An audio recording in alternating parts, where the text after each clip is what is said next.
months ago. The exercise was followed by a capacity development for the groups, preparing them for the Herculean task of providing guidance to the implementation of the regional school feeding capacity development project, all but for the successful outcome of the nationally owned homegrown school feeding program. By 2020, there would have been a complete handover of the financing and implementation of school feeding program from World Food Program to the Gambia government. This move has been triggered by increasing challenges in sourcing funding opportunities as funding for school feeding keep declining. The major questions to ask are around the sustainability of school feeding program, and this continues to be a major issue. Already about 32 school feeding programs have been handed over to governments globally. The World Food Program identifies this capacity development support and similar others conducted in the past for school feeding units of the Regional Educational Directorate as key on the transition towards the nationally owned homegrown feeding program. The goal is strengthening the capacities, systems and processes for an effective and efficient school feeding program. A second strategy is the introduction of a homegrown school feeding approach, which entails supporting agricultural development through linking smallholder farmers with the school feeding program, hence creating a steady market for local producers to fill the school feeding program. To the WFP, having a nationally owned homegrown feeding program presents several opportunities to the Gambia. Efficiency and effectiveness in service delivery is not only seen to be happening in the school feeding system, but will go a long way to reach to institutions and other supporting services such as farmers and food processors associations, transporters associations, who will all improve their services in order to qualify and compete in the supply of goods and services in the school feeding market. News on the new paradigm shift in providing school meal is embraced by the Ministry of Basic and Secondary Education. As a country and government, we will build on WFP experience of more than 40 years in the Gambia, while the project provides targeted capacity development at central, regional, and community levels, guided by recommendations from the WFP's impact evaluation of the school feeding program. The envisioned nationally owned homegrown school feeding program is also expected to bring about greater ownership and increase accountability and responsibility, particularly at community level. Reporting for GRTS News, I am Fatou Janimbai. We will be back with news from outside the Gambia after this break.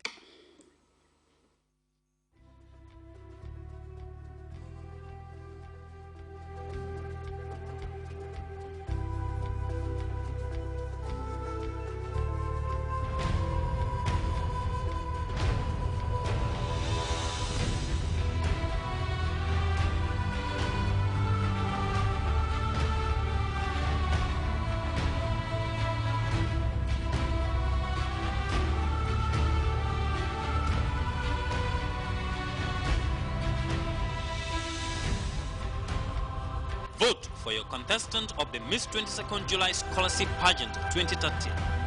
Send the number of the contestant to 7101 using your AFSA line.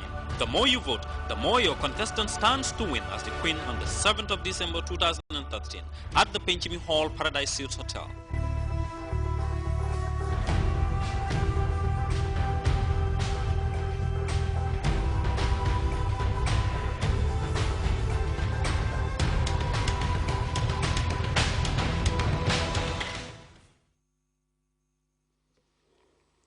Welcome back. News of the death of Madiba resonating around the globe as world leaders paid tributes to him. Even the United Nations Security Council observed a minute of silence in remembrance of the fallen hero. The CFI report looks at Mandela as a symbol for humanity and the oppressed.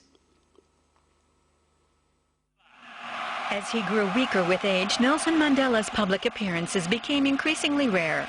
Yet he braved the cold weather to attend the closing ceremony of the 2010 World Cup.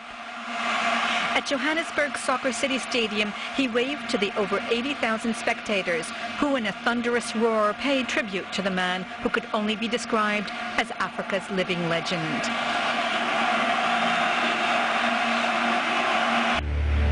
This is Nelson Mandela during his June 1964 trial. He told the judges he was ready to die to defend the cause of a free and democratic society. But for having fought the apartheid regime, Mandela was convicted of high treason and sentenced to life in prison.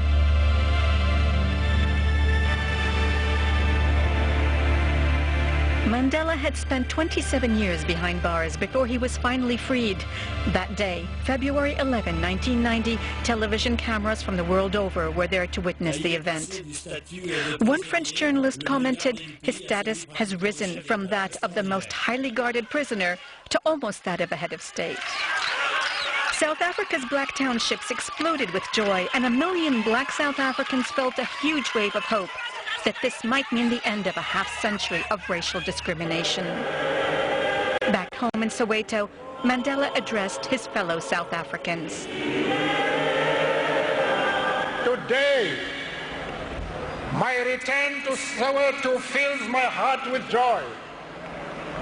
At the same time, I also return with a deep sadness, with a deep sense of sadness. Sadness to learn that you are still suffering under an inhuman system. Mandela found a country plunged in violence. A state of emergency had been in force for 5 years. Thousands of people were victims of bloody violence in the township. Nelson Mandela became their spokesman throughout the world. And at each foreign capital, the former prisoner was welcomed like a head of state. His very presence attracted huge crowds come to see this extraordinary man. In Paris, President François Mitterrand gave him a triumphant welcome. Mandela ruled out any compromise with fascism and violence and called on the world to maintain sanctions against the apartheid regime of South Africa. The purpose of sanctions was to induce the government to scrap apartheid completely and to give the vote to every South African. Until those two objectives have been reached, we cannot call upon the world to lift sanctions.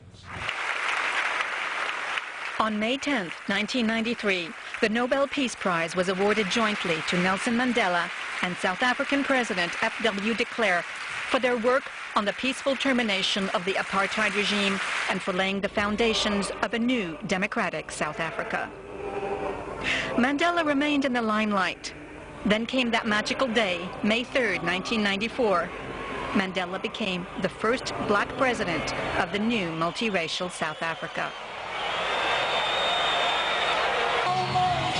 Nelson Mandela retired from politics in 1999 and devoted his time to his many charitable activities. On behalf of his Nelson Mandela Foundation, he traveled the world over, collecting funds for the fight against AIDS. Where there is poverty and sickness, including AIDS, where human beings are being oppressed, there is more work to be done. Nelson Mandela will always remain the universal symbol of the battle of oppressed people everywhere in the world. To be free, he once said, is not merely to cast off one's chains, but to live in a way that respects and enhances the freedom of others.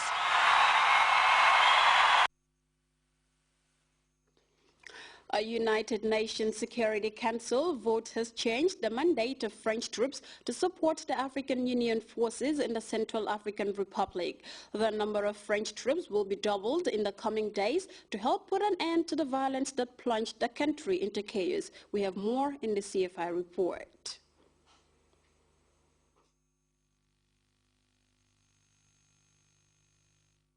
Change their mandate to allow them to join African peacekeeping forces.